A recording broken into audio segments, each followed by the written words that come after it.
Foundations in Biblical Hebrew, Class 6. Masculine and feminine word classifications. In the Hebrew language, there are two Hebrew suffixes that are used to denote plural nouns.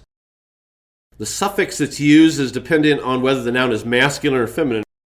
The gender of a noun isn't always relative to its meaning, and some words that would appear to be more feminine in nature are actually classified as masculine. In reading the Hebrew, discovering whether a word in the plural is feminine or masculine in form can easily be determined just by looking at the end of the word. Masculine nouns can be made plural by adding the suffix im to the end of the noun. The Hebrew word for son, which is ben. If you wanted to make that Hebrew word into the plural sons, it has a slightly different vowel pronunciation, but the key element is that you're adding im to the end, so it's banim. Another example is the Hebrew word davar, which is the word for word. If you wanted to make that plural, you would add the im to the end, which would make it davarim, which is the Hebrew word for words. Feminine nouns can be made plural by adding the suffix ot to the end of the noun, as in the following examples.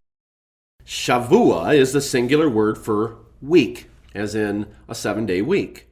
When you add the ot to the end of Shavua, it becomes Shavuot. And I might note that I'm going to periodically slow down the way these words are pronounced. You probably would not pronounce the word that defined, that you would say Shavuot. It's more commonly smoothed out when it's being spoken, especially if someone's speaking at a normal pace, you might say Shavuot. But the actual word is Shavuot. That's the plural word for weeks.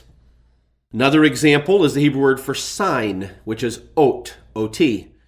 If you wanted to make the Hebrew word for sign plural and say signs, you'd say ot, ot. In some unique cases, particularly among some of the most ancient Hebrew words, a masculine noun might receive a feminine ending or vice versa. One example of this is the word av, which means father. Though av is a masculine noun, it takes the feminine plural ending, and thus saying fathers would be avot.